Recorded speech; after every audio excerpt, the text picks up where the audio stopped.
Before we begin, if you enjoy horror stories, make sure to subscribe to the channel, hit the like button, and let me know in the comments which country you're watching from. Now, let's begin. I never slept when I was supposed to. As a kid, I'd lie awake while the rest of the world dozed off, staring at the ceiling like it owed me answers. Sleep didn't come easily, not at night, not when the shadows behind the curtain moved. Breathing. When I did finally drift off, it was usually in math class, chin pressed to my chest, the taste of stale dreams caught in my throat. My teachers grew used to waking me with snaps and desk slaps. I grew used to the silence that followed the laughter. By the time I turned 21, I had accepted that the sun was not my companion. I worked odd jobs, warehouses, overnight stocking, and one brief stint as a janitor at a college dorm where I swear the walls whispered after midnight. But security? That felt like something I could claim. Stationary, solitary, night-focused. I applied, got certified, and started bouncing between clients, parking lots, 24-hour gyms, and an empty church once.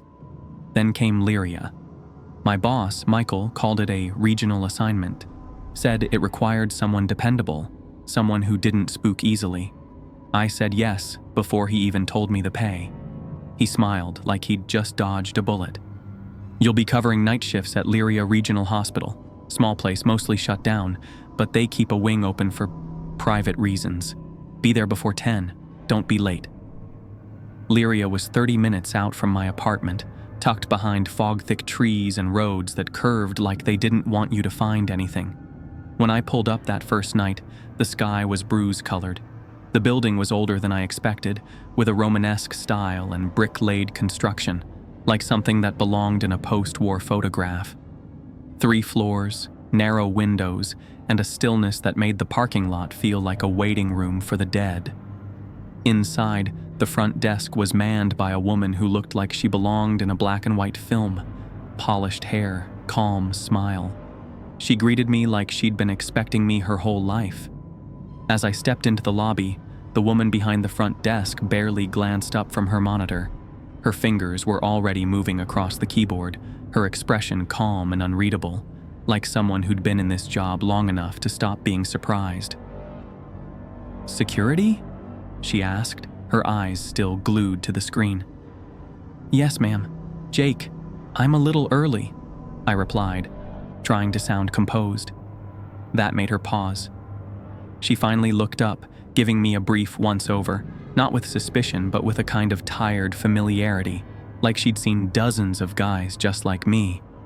After a moment, she nodded. "Your handler will be with you shortly," she said. Her voice was pleasant but rehearsed. "Would you like some coffee while you wait?" "That'd be great," I answered. My throat was dry, and the lobby had an odd chill to it that made the offer sound more inviting than it should have. She disappeared into the back and returned within minutes, handing me a paper cup. The heat seeped into my fingers instantly. I took a breath. Cinnamon, and something else. Something almost metallic, like damp concrete after a thunderstorm. I sipped it anyway. It was good. Strange, but good. Then I heard footsteps, measured, heavy, coming down the east corridor. The man who appeared looked like he hadn't had a full night's sleep in years. His skin was pale, and the hollows beneath his eyes seemed too deep for a man his age. He didn't offer a greeting, no handshake, no introduction. He just looked at me for a beat too long, then said, "Follow me." We moved in silence through the narrow hallway that led deeper into the building.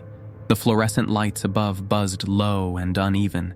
He pointed out the essentials with the disinterest of someone reciting a script. Security monitors, camera feeds, emergency flashlight locations. No small talk, not even a nod to break the tension. Finally, he gestured toward a sheet of paper on the security desk. It was creased and stained at the corners. "These are the rules," he said flatly. "Don't question them, don't ignore them. They're not for show." And just like that, he turned around and walked away.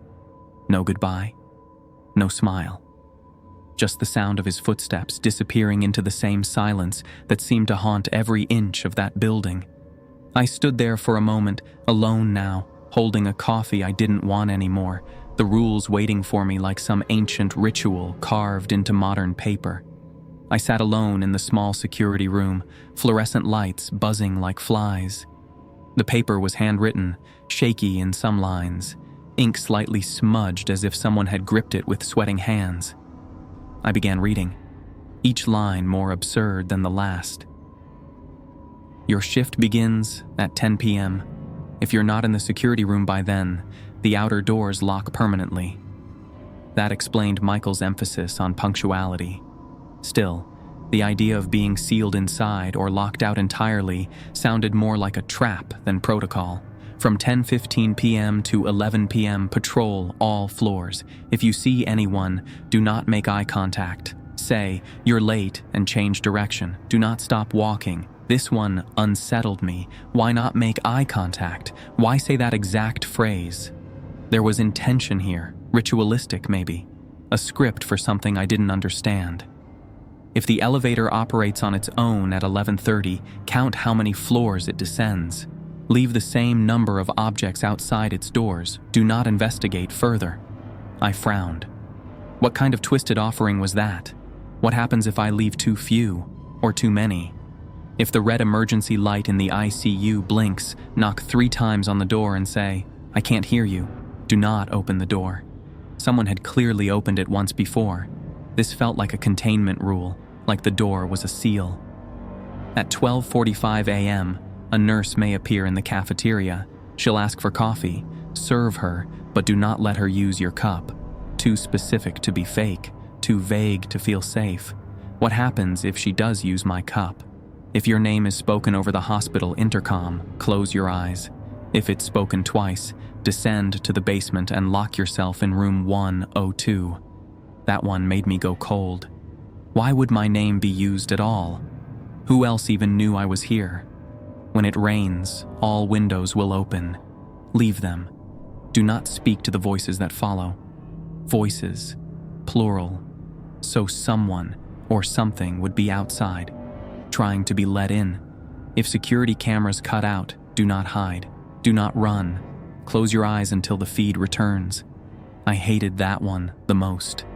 It felt final, like a last chance to live. The handwriting ended with no signature, no date. I read the rules twice, then again. I laughed quietly, bitterly. It felt like a test, some kind of vetting ritual. I decided to play along. After all, how bad could it be? The clock above the door ticked to 10:15 p.m. I stood up and began my first patrol. The hospital was eerily quiet, the kind of quiet that pressed against your ears and made you aware of every breath you took. I started from the top, the 3rd floor. The hallway stretched long and thin like a vein, walls lined with dusty patient room doors. Most were marked as storage or unused, but their numbers were still intact, painted in faded gold. I passed a window that overlooked the parking lot. My car sat alone under the weak security light, its windshield catching the fog. I didn't open a single door. My footsteps bounced back at me, too loud, as if the floor wanted me to be heard. Every door whispered a warning, "Do not disturb." The 2nd floor was cleaner, but the temperature dropped noticeably. It was the kind of cold that didn't come from lack of heat, but from something left behind. A faint smell of antiseptic clung to the air, sharp and sterile. Fluorescent lights flickered in a nauseating rhythm, like the building itself was blinking. I passed a mural, clearly for children, of smiling animals and cheerful clouds. Except the paint had aged poorly, and now the animals' eyes looked too wide, their grins too sharp, the clouds distorted into vague, toothy shapes. I walked faster. The 1st floor was different. This was the heart. Cafeteria. ICU. Main entrance. It smelled of reheated food and old linoleum. The cafeteria lights were dimmed, casting long shadows over empty tables. The ICU hallway was to the right, blocked off by a glass door with a red emergency light above it. I didn't go near it. Instead, I took in the quiet of the lobby, cleaner, more polished, but still empty. The kind of emptiness that felt like someone had just left, or worse, was watching you from just out of view. I reached the midpoint of the corridor when a shape came into focus near the east wing doors. It was a man, standing perfectly still, his silhouette framed by the dim exit light above him. He wore pale gray hospital scrubs, the kind reserved for staff, but I hadn't seen him during my earlier walkthrough. He wasn't supposed to be there. Something about his stance was off. His hands were buried deep in his pockets, shoulders slouched, but there was no sway, no idle movement, just stillness, like a statue waiting to exhale. My breath caught tight behind my ribs. Rule 2. The memory of it came like a jolt. If you see anyone, do not make eye contact. Say, "You're late," and change direction. Do not stop walking. I dropped my gaze instantly, locking onto the scuffed linoleum beneath my shoes. My mouth went dry, and when I spoke, my voice cracked. "You're late." Silence.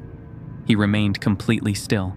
No movement, no shift of weight, nothing that suggested he acknowledged me.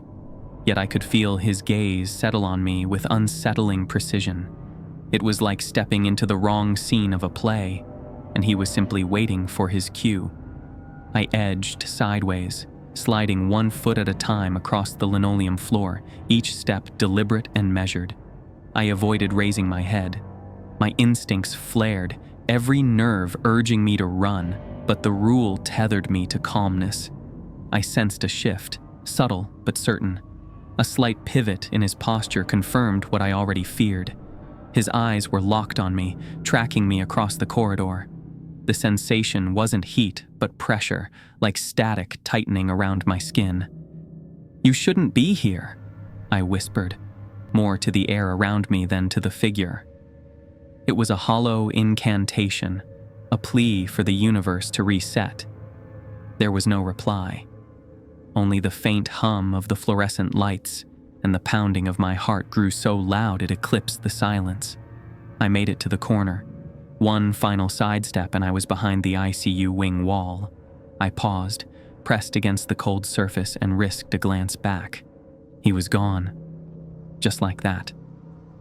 The hallway stood undisturbed, a sterile tunnel of flickering lights and linoleum, as if it had never held anything else, as if he'd never been there to begin with.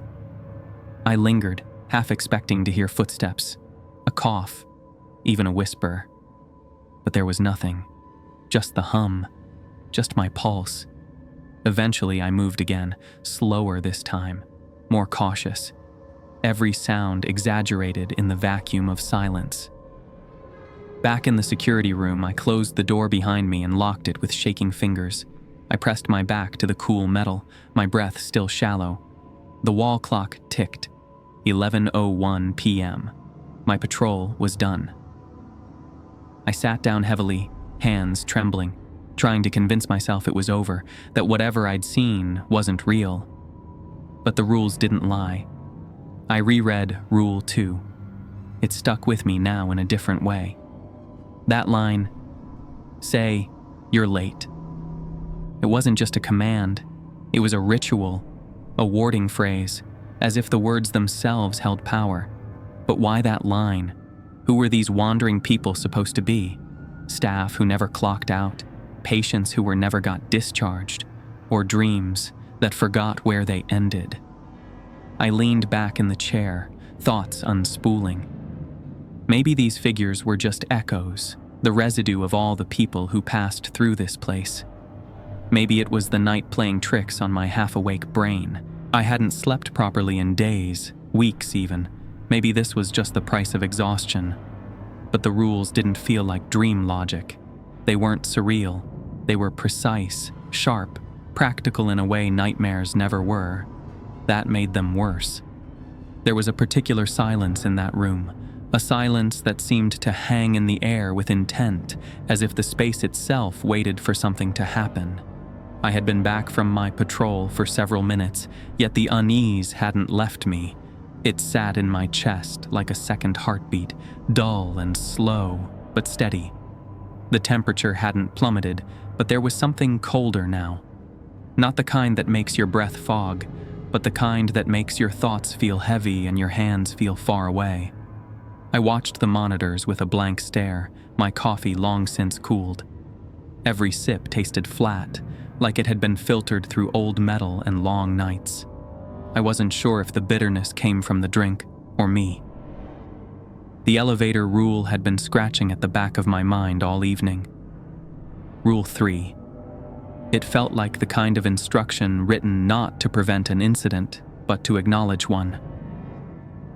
If the elevator operates on its own at 11:30, count how many floors it descends.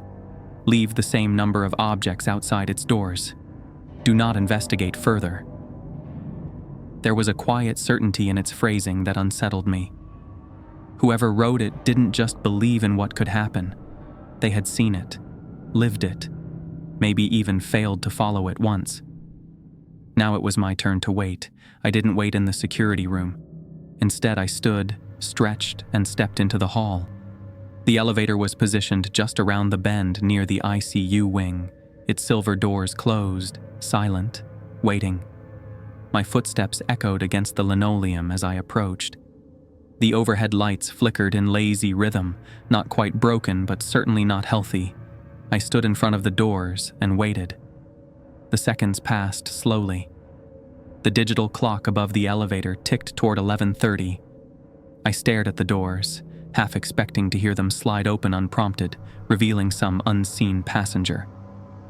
I watched the floor indicator, waiting to see if the light above would flicker or the numbers descend. But nothing moved. The elevator remained dormant, like a predator that had already eaten. Still, the tension didn't leave me. I kept picturing what I'd leave behind if it had moved. How many objects? What kind? Would it have mattered? Would the elevator know if I left the wrong number? I shifted on my feet and suddenly noticed something. Near the base of the door, smeared slightly on the floor, was a single faint boot print. Not mine. I crouched to inspect it, heart drumming in my chest. It was fresh. No dust had settled into it. The print faced outward, as though someone had exited and vanished. I looked down the hall instinctively, but there was no one. Only the echo of my breath bounced softly back to me. I returned to the security room, feeling more exposed than before. I didn't sit. I paced, checking the cameras again and again. They showed nothing, just empty corridors, flickering lights, and the dim glow of the cafeteria beyond the ICU. I told myself it was fine. The rule hadn't activated, but part of me wished it had. At least then I could act. This waiting, this holding pattern of fear was far worse. Midnight passed. My thoughts grew heavier. By 12:30, I needed a break. The cafeteria had a coffee station and, more importantly, lights. Warm, yellow lights that made the room look more human than any other part of the building. I left the security room and followed the hallway toward the cafeteria, hands in my pockets, footsteps soft. I stepped into the cafeteria, the warm yellow glow of the lights offering a brief reprieve from the oppressive atmosphere of the hospital's hallways. The hum of the refrigerator and the soft hiss of the coffee machine made the room feel almost normal. I let out a breath I hadn't realized I was holding and walked toward the counter, eager for a new cup. The scent of stale beans greeted me, familiar, but oddly comforting. I stood there for a moment, hands braced on the counter, savoring the illusion of peace. Then I noticed her.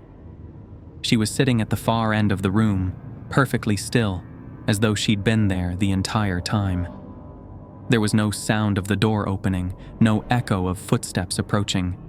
She was simply there, her presence settled in the room like it had always belonged.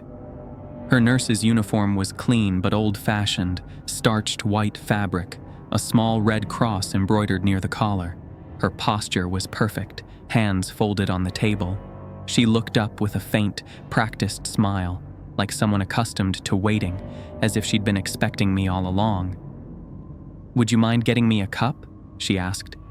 Her voice was calm, her words clear and simple, like someone asking the time. My breath caught, but I moved to the coffee machine, recalling every word of Rule 5. Serve her, but do not let her use your cup. I searched the counter for anything disposable. There was a paper cup, just one. I took it and poured the coffee carefully, avoiding any sudden moves.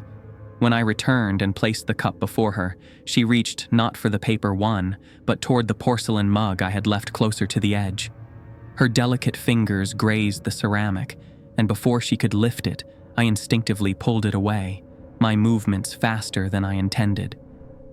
Sorry, I said, forcing a lightness into my tone.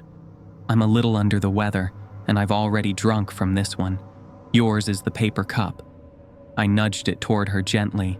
She paused for a heartbeat, then wrapped her hands around the paper cup instead, brought it to her lips, took a slow sip, and closed her eyes, as if letting the warmth spread into her bones.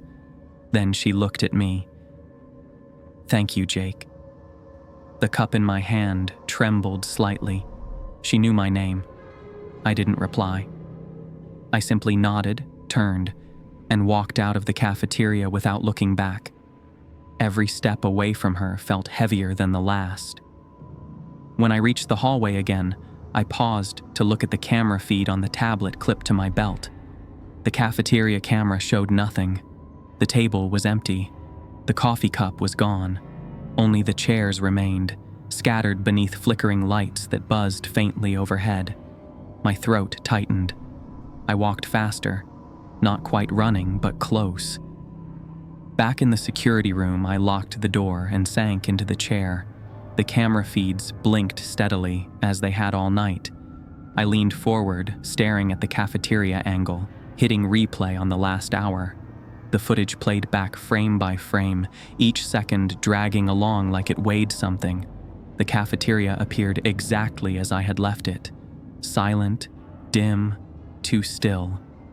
I scoured every corner of the frame, zoomed in on the table where she had been, and the spot where I placed the paper cup. Nothing. No flicker of her movement. No shadow. No hint that she'd ever been there at all. I ran it again, watching closely. Still, nothing. Not even a crease in the tablecloth. The cup was gone. The chair remained still, untouched. It was like the camera had selectively forgotten she existed. A cold unease gripped me. I felt it crawling down my spine, threading into my chest. Seeing nothing should have brought relief. Instead, it bred doubt, subtle, creeping, and relentless. I questioned the feed, the integrity of the building, and the reliability of my memory. I rubbed my temple and whispered. She knew my name. How? But the question didn't leave my mind. It grew there and bloomed into something sharp and intrusive. My name had never been spoken aloud that night, not by staff, not by me. I hadn't even worn a badge. Could she have read it somewhere? But where? The cameras hadn't shown her enter, hadn't shown her move at all. It was as if she had only ever existed in the moment she addressed me, and somehow in that instant, she knew exactly who I was. I pressed my fingers harder against my forehead, tracing through the sequence of events again. Her tone hadn't been casual. It was deliberate, familiar, not like reading a name tag, more like greeting an old friend. That certainty chilled me more than anything else. Had she been waiting for me specifically? The idea lingered like smoke in my thoughts. I kept returning to it, looping over the same question. Was I chosen for this shift, not at random but with intent? Had someone, or perhaps something, known I would be here tonight, in this exact room, reading those exact rules? The longer I stared at the blank feed, the more the thought calcified.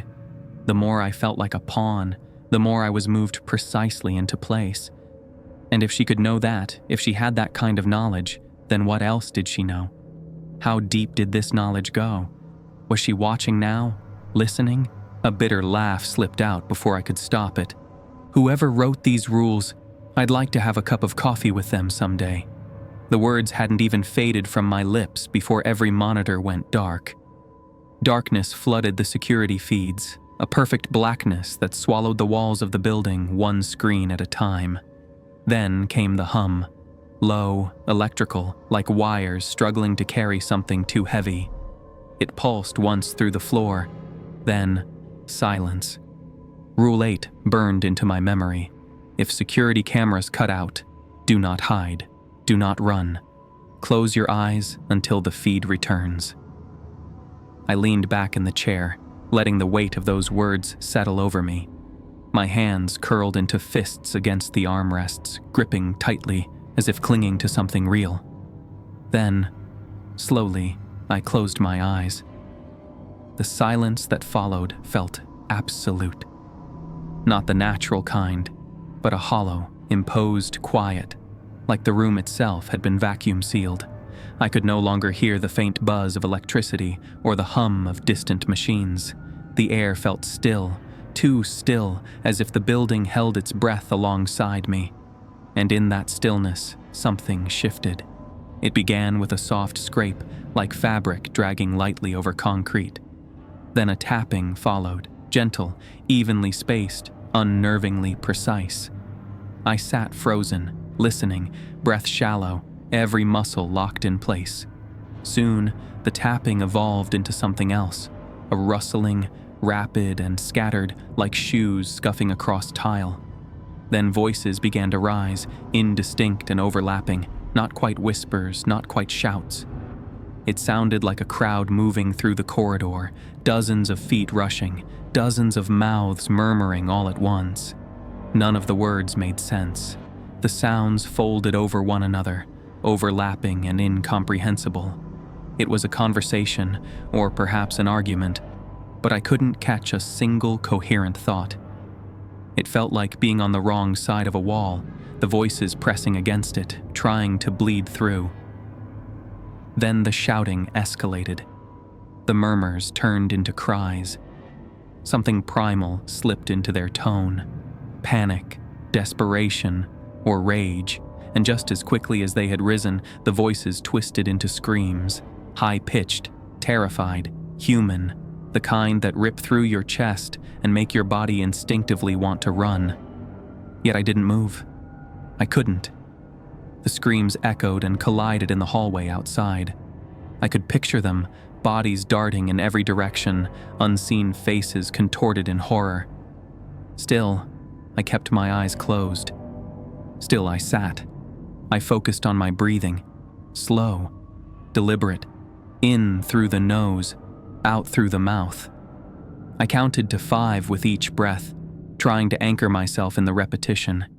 It didn't help much. My heart pounded so hard it felt like it would burst through my ribs. Time became strange. There were no indicators, no clues as to how long I'd sat there with my eyes closed. Could have been a minute. Could have been 10. My body didn't know anymore. There was only the sound, the scrape, the tap, and the growing weight of presence. Then it stopped. Silence returned, but it felt heavier now. Denser. The kind of silence that came after something had made a decision. Then, without any cue or preamble, the monitors flickered back to life. Even through closed lids, I could feel the shift in light. The dim glow of the screens returned, pressing softly against my face. I opened my eyes slowly, carefully. Everything appeared normal. ICU hallway, front lobby, cafeteria. But the room felt different. The air was colder, and the floor beneath me creaked when I adjusted my seat, as if responding to something unseen. The sense of wrongness remained, lingering like smoke after a fire, and I couldn't shake the question twisting in my mind. What were those voices I had heard? The rushed footsteps, the frantic murmurs, and finally the terrified screams. Were they real? Was there truly a group of people running and crying out in these hallways? Or had the hospital conjured them from some hidden, rotting memory buried deep in its walls? I leaned back, the chair groaning beneath my weight. The silence now was oppressive, suffocating. My mind churned through every possibility. Were these phantom echoes of patience long gone? Was I losing grip on what was real? Could a place like this wear down a person's sanity until it peeled away? Nothing I had experienced so far resembled a hallucination, yet it all felt too calculated to be random. The rules, the events, they weren't dreamlike or surreal. They were structured, intentional, like I was walking through a story someone else had already written. I couldn't decide what terrified me more, the idea that those voices belonged to real people, trapped in some looping torment, or that they never existed at all, and it was this place playing tricks with my perception. The kind of tricks that wouldn't stop until I forgot what silence used to sound like. The tension hadn't gone, it had only changed shape. What was waiting for me next? I had just started to believe the worst had passed when the intercom erupted with static.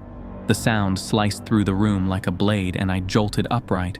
A single word followed. Jake. My name, clear and slow, like it had been waiting on someone's lips. The rule flashed in my mind instantly. If your name is spoken once, close your eyes. If twice, descend to the basement and lock yourself in room 102. It had only been said once, but I didn't move. I couldn't. I stared at the intercom, heart hammering, waiting for the second call. 10 seconds. 20. A full minute. Still nothing. That silence grew louder with each passing second. It filled the room with a weight that pressed into my ribs. Why only once? Why now? Who had spoken it? And then I heard her voice in my memory again. The nurse from the cafeteria, the way she had looked at me, how her tone had shifted as she said my name, calm, deliberate, like she already knew it. Had she triggered this? Had she known what would happen the moment she used it?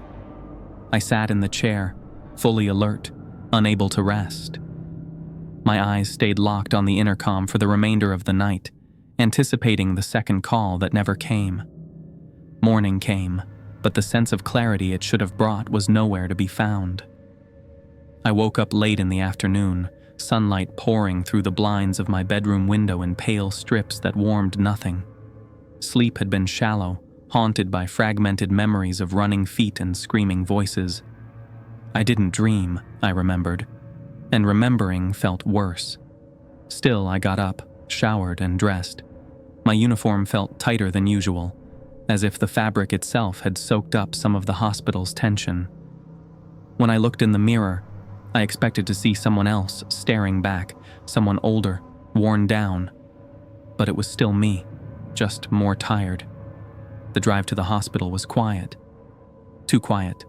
The roads were empty, the sky was pale, and the radio only gave static. I didn't bother changing stations. I just let it play, white noise to fill the space that my thoughts didn't occupy. I arrived a little earlier than expected, parked, walked in through the same glass doors. The same receptionist nodded at me with a tired smile. The same elevator stood silent in the hallway, as if it had been waiting all day.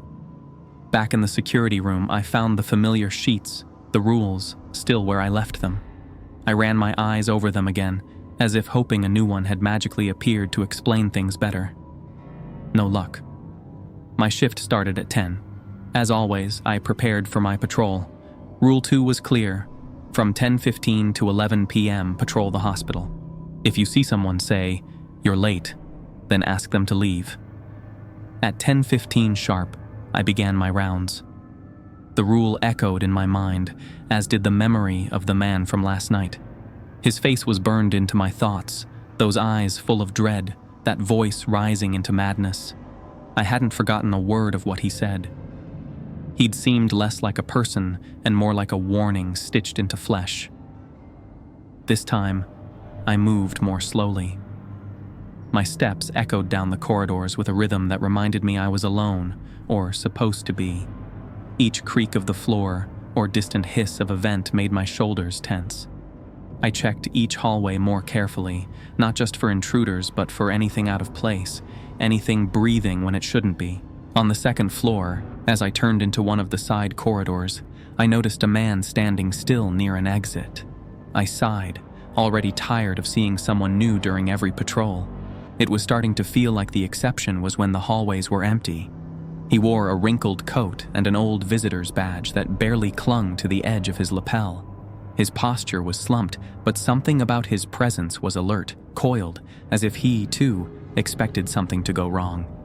I took a step forward, remembering the rule that had been etched into my nightly ritual. "You're late," I said, my voice carefully measured, even as unease pressed against my ribcage. The man jerked as though my words had cut through layers of fog. His head tilted slowly, his eyes wide and murky, as if he'd been seeing something far worse than me. He fixed his stare on mine for a moment, then blinked slowly. "You made it," he muttered, his tone hollow, strained as if he wasn't speaking to me, but to some memory still clinging to him. Caught off guard, I hesitated. "I'm sorry?" I asked, stepping closer, uncertain if I'd misheard or misunderstood. He didn't answer. His gaze slipped past me, as if watching something move down the corridor that I couldn't see. I followed his eyes, but the hallway remained still, the lights buzzing faintly overhead. I steadied myself and spoke again, gentler this time. "Did you see anyone here last night, around these halls?" The shift in his demeanor was instant. He snapped toward me, his pupils dilated and wild. "They were here," he hissed. "All of them, whispering, laughing, scratching at the doors. You saw them, didn't you?" He started to pace erratically, hands pulling at the sides of his head. "This place, it's not what you think. It's a cage, a trick. You think it's about healing, but it feeds. It always feeds." Then, his voice cracked, rising into a high, panicked pitch. Get out while you can. It's not too late, not for you." I backed away, the corridor suddenly shrinking around me, walls creeping inward with each echo of his words. "Please," he cried, collapsing to his knees, his fists clenched against his temples, and he rocked back and forth. "They don't let us go. They never let us go." Something in the air twisted. A strange force gathered in the air, like pressure pushing inward from all directions. It throbbed around him like a warning. Without thinking, I turned and rushed down the corridor, ducking into a shadowed alcove beside a supply closet. I held my breath. Every noise in the hospital, every creak, hum, and click became amplified. I strained to hear footsteps or a voice, anything that would explain what I'd just seen. After a full minute, I finally dared to lean around the corner and look. The hallway was deserted, no sign of the man, no trace of any voice. The memory of the encounter lingered, but the evidence had vanished. Just the buzz of the overhead lights and the growing chill in the air. My heart pounded as I stood there, trying to process what I had witnessed. The man's words looped in my head like a broken recording. "It's not what you think. It feeds. They never let us go." There was a weight to them, a certainty that made it hard to dismiss. What had he seen? What had driven him to that point of desperation? I couldn't shake the feeling that he had tried to warn me, not scare me. Had he been real? Or had the hospital already begun to twist my perception? Was I hearing a cry for help, or falling deeper into someone else's madness? Just as my breathing began to settle, a sharp ding rang out down the corridor, slicing through the silence like a blade. My body tensed as my head whipped toward the sound. The elevator. My eyes darted to the clock mounted above the hallway, 11:30 p.m. precisely. Rule 3 returned to my mind with chilling clarity. If the elevator operates on its own at 11:30, count how many floors it descends. Leave the same number of objects outside its doors. Do not investigate further. I hadn't prepared. There wasn't time to think. Driven by a surge of urgency, I sprinted down the hallway, the soles of my boots hammering against the tiles. Each footstep echoed in rhythmic panic. The digital display above the elevator flickered erratically, blinking numbers like a countdown into the unknown. 3, 4 dots, 5. The numbers rolled in rapid succession, climbing downward as if gravity itself pulled the elevator into the earth. 6, 7. Then it halted. Floor 8. I froze, staring at the screen. 8? My breath caught in my throat. I had no idea the building even extended that far down. Was this some forgotten sub-basement, a sealed level beneath reality? I'd walked this place end to end and never once seen signs of an 8th floor. My stomach turned. Desperately scanning my surroundings, I fumbled through my pockets. I yanked out anything I could find: a pen, a flashlight, my security badge, a ring of keys, coins clattering onto the floor. That was 5. I reached into my back pockets, hands shaking, and pulled out a crumpled notepad and a half-empty tissue pack. 7. One more. I dug into my jacket's inner lining and found a spare ID card. 8. One by one, I laid the items outside the elevator doors, arranging them in a careful line, as if their placement mattered, ritual more than logic. The elevator stayed shut, humming softly, the faint whine of its motor like something breathing on the other side. I didn't dare speak. I didn't dare move. I backed away slowly, resisting the urge to run, every inch of me coiled in unease. At the end of the hallway, I turned. The floor was bare. Every object I'd placed had vanished. There was nothing. Silence filled the hallway. The freshly scrubbed linoleum glinted beneath the overhead lights, empty, immaculate. It felt wrong to call it a disappearance. It felt accepted, claimed. The word formed in my mind, unbidden, an offering, to something I couldn't identify, yet it felt familiar in a way that made my skin crawl. The elevator's descent had stirred a reaction, almost as if a slumbering force had been appeased. The rule had warned me not to investigate, but it was that very prohibition that fueled my obsession. I couldn't stop thinking about it. The way the elevator moved by itself, the unknown floor it descended to, 8 levels deep into darkness I hadn't known existed. Who or what had accepted my offering? What lay behind those sealed doors far beneath the hospital? My mind circled the questions like a moth to flame, even as every instinct told me not to get burned. I returned to the cafeteria just before midnight, hoping for something grounding. Coffee, light, maybe the nurse again. I didn't want to see her, but I needed to. I needed something familiar. But the room was empty. I poured a cup of coffee and settled into the same chair I had used the night before, its hard plastic edges digging faintly into my back. The steam from the cup curled lazily into the air, carrying the bitter aroma of burnt grounds. I kept my eyes on the entrance, expecting any moment for the nurse to glide through with that same eerie calm. But she didn't. Time passed in slow increments, measured by the creeping coolness of the coffee and the quiet ticks of the wall clock. The cafeteria remained motionless, chairs pushed in neatly, the vending machine's hum the only sound. My gaze flicked from the coffee to the door and back again, each time more certain she would appear, but she didn't. Eventually, I sipped the lukewarm coffee, its sharp bitterness doing little to wake me.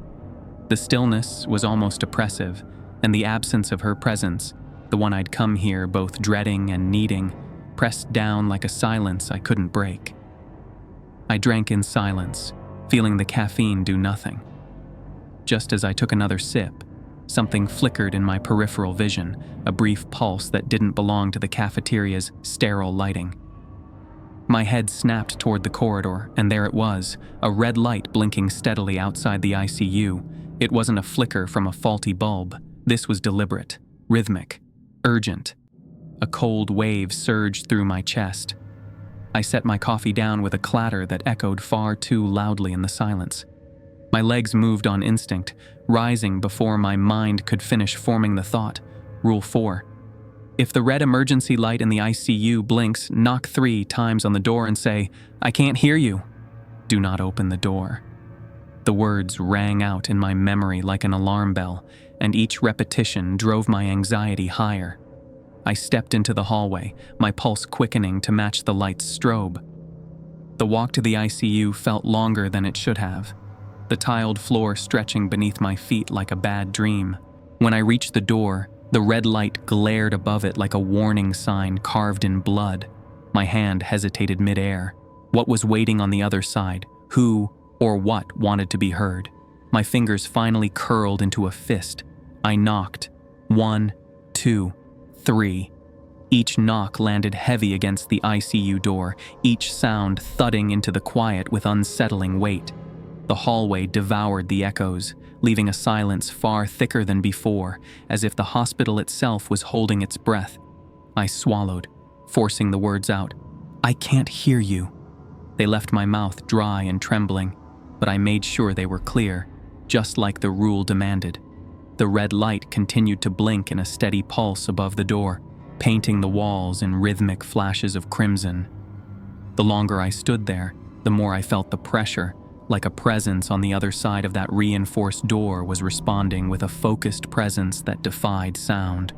It was watching with a pressure that seeped through the layers of steel and silence, as if the air itself thickened in response. And something twisted in my gut. This didn't feel like protocol. This didn't feel like safety. It felt like a ritual, one carried out for reasons I couldn't begin to comprehend. My mind drifted back to the man in the hallway, his cries, his warnings. "They don't let us go." His voice no longer sounded frantic. It carried a certainty that settled into my bones. His words didn't feel like fear anymore. They felt like a fact, an unwelcome truth I hadn't wanted to see until now. I stared at the ICU door, its sterile surface now seeming more like a prison gate. Who or what was I addressing when I knocked? Was I silencing a call for help? Or was I keeping something confined? As I backed away, the hospital felt colder, more hostile. This place didn't feel like a hospital anymore. It resembled a facility built to trap rather than treat. Every rule I followed carried the weight of silent orders, not guidance, but commands I dared not defy.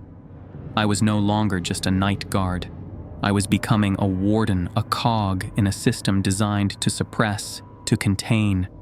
And I couldn't shake the feeling that these rules weren't meant to protect me from the building. They were meant to keep something from escaping it. Chapter 4. I woke up feeling like I hadn't slept at all. The gray light that pressed through the blinds wasn't morning in any real sense. It was late, painfully so. My phone screen burned red with the time. I should have been at the hospital already. Panic snapped me out of bed. My body felt sluggish, as if I had spent the night wading through tar. I couldn't tell if the exhaustion was physical or the residue of everything that had happened the night before. I pulled on my clothes in a haze, barely remembering each motion. Sweat clung to my skin, heavy with the scent of nightmares. I grabbed my bag, yanked open the front door, and stepped into a world soaked with rain. It wasn't a gentle drizzle, but a wall of water hammering the pavement. The storm seemed to pull the color out of the sky, draping the streets in wet static. Trees bent in the wind, gutters overflowed, each drop stung like a needle. I dashed to my car, tires skidding through the rising puddles as I sped off. By the time I reached the hospital, I was soaked through and 30 minutes late. I ran to the entrance, locked. All of them were. The lobby was dark, vacant.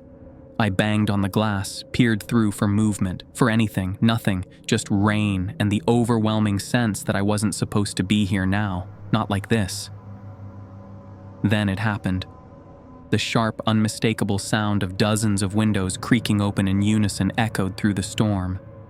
I froze. A distant memory of a rule surfaced. Something about windows and rain. Leave them open, I remembered. That was all. My thoughts didn't stretch further. I turned toward the east wing, where a narrow staff window had popped ajar, moving on its own as if inviting me in. I didn't hesitate. I climbed the wet ledge, slipped my arm through the frame, and pulled myself inside. The moment I crossed the threshold, the world shifted. The air turned thick like oil, pressing against my skin. The lights flickered in unnatural pulses. It felt as if I'd passed through something, a barrier, an entity.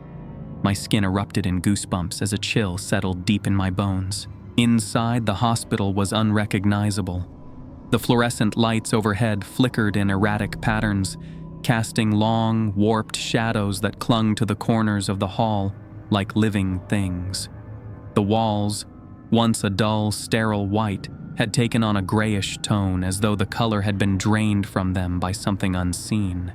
Even the air felt wrong, thick and still, like the atmosphere before a storm, except the storm had already passed and left behind something worse. Then I noticed movement.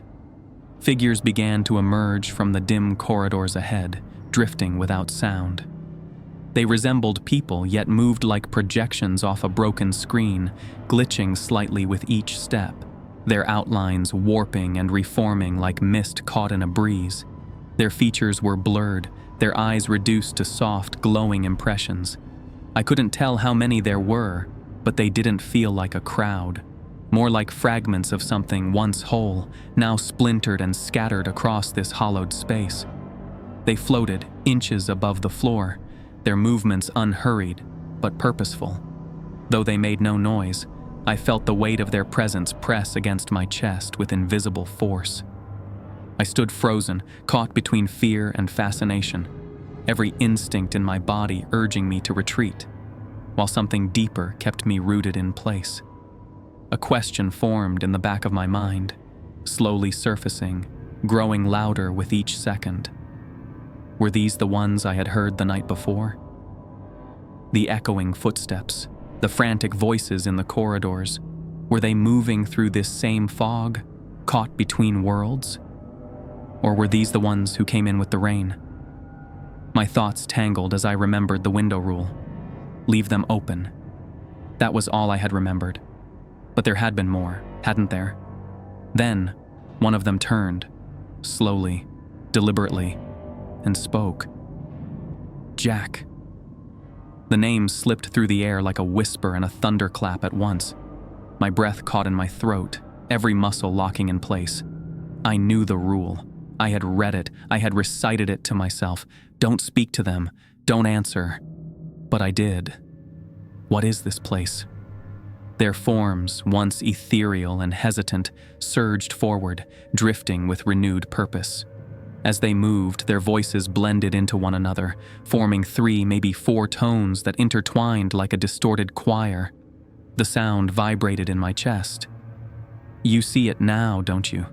This place is filled with cages and sealed doors, and every rule you follow acts as another lock securing them. It isn't built to heal. Its true purpose is containment. My mouth opened, but no words came. I took a step back, attempted to, but my feet refused, like the hallway had claimed them. One of the figures leaned in close. Its eyes were not eyes, just hollows filled with trembling light, like dying stars. The man in the corridor wasn't mad. He escaped, almost. That's why they silenced him. The memory surged back with brutal clarity. His face twisted in sheer panic, eyes wide and frantic, every line etched with the kind of fear that only comes from understanding too much. His voice was a scream that carried a cry for salvation, a final grasp at being heard before being swallowed whole. I had dismissed him as delusional. Just another broken piece in this place. But I was wrong. He was in the process of breaking free, not shattered but awakening to something beyond the surface. And now, I wondered if I was next, or if I was already too late. She tried to drink from your cup, didn't she? I blinked. Confusion cut through my fear. What? She marked you, Jack, the nurse. She chose you. My voice, barely above a whisper, quivered. Why? To keep you here. Before I could ask more, they disappeared. One moment, they were there, whispering truths I had no words for, and the next, they were erased. It was like the film of reality had skipped a frame, and they had been edited out, leaving only the residue of presence. I stood frozen in the corridor, every breath shallow and ragged, my pulse thudding in my ears. The silence that followed was dense with pressure, like walking into a room where someone had just stopped speaking. A silence that felt aware, as if the walls themselves were holding their breath, waiting. Still reeling from what I had seen, I forced myself back into routine. I began my patrol, walking through the corridors with hesitant steps, eyes darting into shadows. But there was no one. The hallway where the figures had stood was empty, as if they had all vanished at once, like the silhouettes wiped clean from a window pane. The moment felt wrong, like a room abruptly emptied of its occupants mid-sentence. Every breath I took sounded too loud, like I was trespassing in the aftermath of something sacred.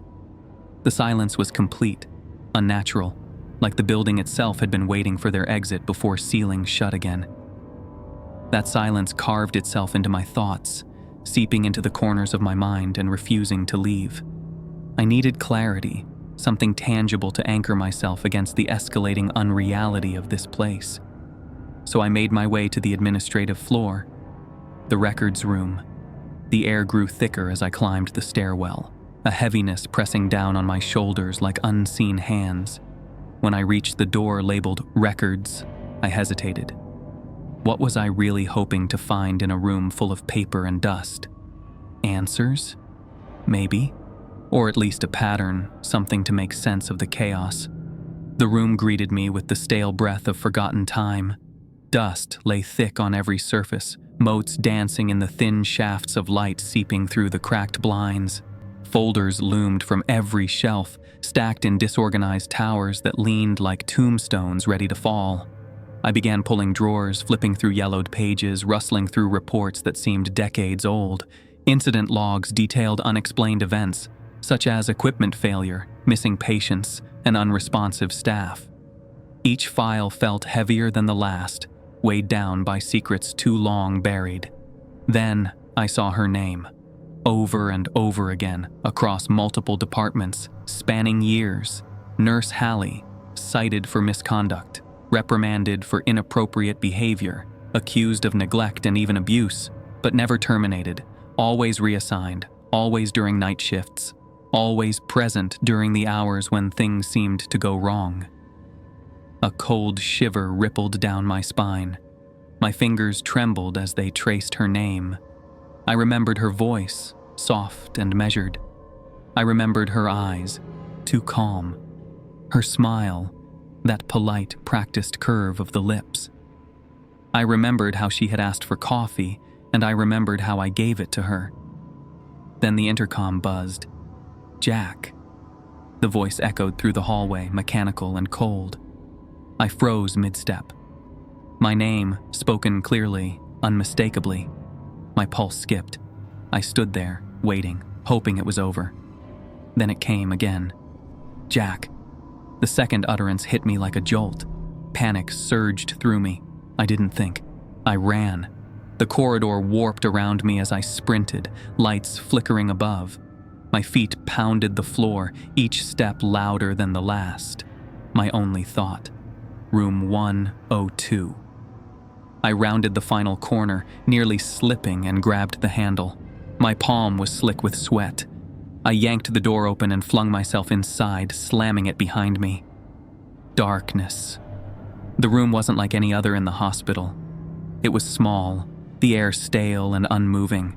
A single flickering bulb overhead cast erratic shadows along the walls. My breathing came in shallow bursts as my eyes adjusted. There were no patients, no medical equipment, no furniture beyond a few broken crates stacked in one corner. But what caught my attention were the walls. They were covered. Carvings, scribbles, desperate notes gouged into the surface by hands that had clearly trembled. Names, dates, fragments of sentences, and symbols etched deep into the paint, as though trying to leave a message that time wouldn't erase. I stepped closer. My fingers brushed across one line, barely legible. Don't trust the nurse. Another, in jagged script. They come in the rain, and scrawled beneath both, in frantic, uneven lettering, don't let her eat or drink what you have. Below it, another line stood out like a whispered warning etched in desperation. The elevator is the mouth of this place. It needs to be fed. My eyes locked on those words. Something about them stirred a memory. Her hand reaching for my cup, her calm voice asking for coffee. I hadn't let her drink from it. Not really. I'd pulled it away, given her another. Coffee. The idea sparked in my mind. Could this be connected? Her reaching for my cup, the elevator demanding offerings. Maybe they were not separate at all. Maybe the nurse and the elevator served the same hunger, two mouths for one unseen creature. Could I turn that against them? Use it as a way to slip through the cracks they didn't expect? My thoughts raced as I considered the possibility. Maybe I wasn't entirely powerless. Maybe I had already started resisting without realizing it. There were dozens, each wall a story of fear, of someone who had been here before me, someone who had heard the same voices, seen the same shadows, fled to this very room. It was a refuge. The thought hit me like a weight. I wasn't the first, and maybe I wouldn't be the last, but if I could survive, if I could make it out, someone had to know.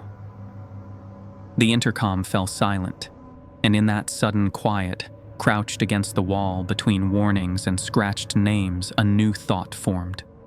I had to escape. I had to tell someone. I had to survive. The morning light didn't greet me. It loomed. The sky hung in a pale, oppressive shade, heavy with silence. I woke in my apartment with a singular purpose thudding beneath my ribs. Today, it would end. One way or another, I would leave this place, either through the front doors or through something far darker. The decision I made in room 102 the night before hadn't faded with sleep. If anything, it had settled deeper, solidifying into resolve. I moved through my apartment like a ghost, rehearsing old routines for the final time. My hands moved with purpose, filling the kettle, measuring the grounds, unscrewing a small glass vial. The liquid inside shimmered unnaturally, a homemade toxin derived from industrial cleaner and bitter concentrate. I added it carefully to a second cup.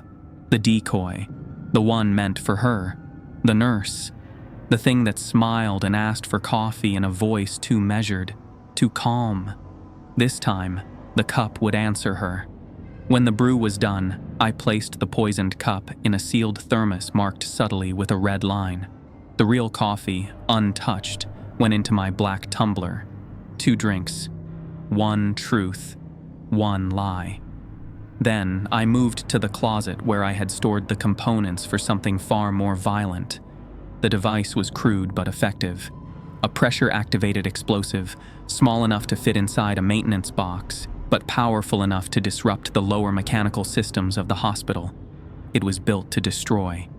Every wire, every chemical, every mechanism in that device was designed with one purpose: to rupture the very bones of this place, not to distract, but to end. I set the timer, 1 a.m. sharp. That would give me enough time to complete the offering, fulfill the rules one last time, and vanish. I arrived at the hospital with the same determination that had fueled every move since I woke. I kept my head down, my movements calm. No alarms blared, no lights flickered. Just the regular hum of a place too used to death. By the time 11:30 approached, I had gone through every step exactly as planned. I entered the building, greeted no one, and walked the same halls I had once dreaded, now moving with mechanical precision. Everything was in motion just as I intended. At 11:30, the elevator stirred on its own, descending through levels I had never accessed. I counted the stops, 8 floors, just like last time. I slipped into the service corridor, unscrewed the utility panel near the elevator shaft, and placed the device inside. It sat like a dormant heart, ticking quietly beneath steel ribs. I left the usual offering, random tools, and marked objects on the floor outside the doors. To any observer, I was just another night worker following protocol. But underneath my breath, I whispered, "This is your last meal." As the minute hand edged closer to 12:45, I felt the weight of the entire plan pressing down on my chest. My hands were steady, my pace rehearsed, but doubt flickered beneath the surface. Could something I built in a cramped apartment kitchen and a dusty maintenance corridor truly bring down something this vast, this hungry? The walls around me felt ancient, sentient, fed by years of suffering. Was my effort enough to challenge that hunger? but perhaps no one else had ever been as determined as I was. Then came 12:45.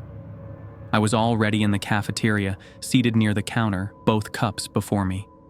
The hands of the wall clock crept slowly, and I watched them as if they were part of some ancient ritual. Each tick echoed in the still air, matching the pulse in my throat. My fingers hovered near the thermoses, one filled with the poison I hoped would end this nightmare, the other my lifeline. Minutes passed. I kept scanning the corridor beyond the swinging doors. Every faint noise twisted my nerves tighter, shoes squeaking, the distant hum of old wiring, a phantom breath that might have just been the building settling. I imagined her arrival over and over, rehearsed my gesture, my words, the movement of my hand. And when the door finally opened, it did so soundlessly, as if she'd been there the whole time, waiting for the moment to step forward. Her smile was soft, almost apologetic. "May I have some coffee?" she asked. I smiled back and slid the red-lined thermos toward her. "It's fresh, just for you." She took it without hesitation, raised it to her lips. The first sip was small, cautious. The second, deeper. Her throat moved as she swallowed. Then she paused. Her smile faltered. A tremor ran through her fingers. She staggered back a step. Her eyes widened, round and inhuman. Her mouth opened, trying to form words that never came. Her skin began to distort, like a mask melting under heat. Her hands clawed at her face, her chest, her throat. A choked guttural cry erupted from deep within her. The calm veneer shattered, her form twisted, arms lengthening, bones snapping into new angles. Eyes sank into sockets and then filled with something dark and fluid. What had once mimicked a human now writhed on the floor, convulsing until it let out a shriek that silenced everything. "I can't hear you," I whispered, almost instinctively, the words escaping before I could think. Then she was still. I didn't wait. As her body lay twisted on the cafeteria floor, I remembered the timer, set, primed, and ticking. The bomb. I had to move. Down the hallway, past the empty nurses' station, into the east wing where the elevator sat, silent and waiting. At 1 a.m. on the dot, the hallway quaked. A thud pulsed through the floor, then a deep, resonant boom. Dust fell from the ceiling. Lights blinked, then steadied. From the depths of the hospital, a long exhale seemed to rise, stretching through the air like a sigh. Then I heard it, faint at first, like wind stirring through broken glass. It swelled into laughter, not sharp or cruel, but whole and human. It came in waves, rising through the corridors, rolling past the broken silences this place had fed on. The voices were many. They didn't speak words or cry out. What came from them was laughter, full and unburdened. It was as if something heavy had been lifted, something ancient cracked open. Their joy didn't frighten me. It sank into my chest like warmth returning to frozen limbs. I turned down the corridor, not toward the exit, but toward the records room. A part of me needed proof, evidence, something that could make others believe what had happened here. But as I neared the hallway, heat radiated through the air. Smoke rolled along the ceiling like a creeping fog. The blast had reached farther than I expected. The records room was on fire, flames licking through the broken doorway, swallowing the cabinets and all the secrets within. There would be nothing left. I turned back. The hallway behind me was empty, silent now in a way that no longer felt suffocating. I walked to the doors, each step a quiet echo. I stepped outside. The rain had stopped. The sky was clear. The building behind me stood still, neither ruined nor whole. Just there, silent, watching. In the days that followed, I told my story. I told my story to officials, reporters, and anyone who would listen. But no one believed me. There were no records or camera footage. The blast had consumed everything. Nurse Hallie's name never turned up in employee logs. The elevator was sealed. The blueprints were missing. Some said the hospital had been closed for years. Others claimed it never existed. But I know what I saw. I know what I did. And maybe that place no longer has to.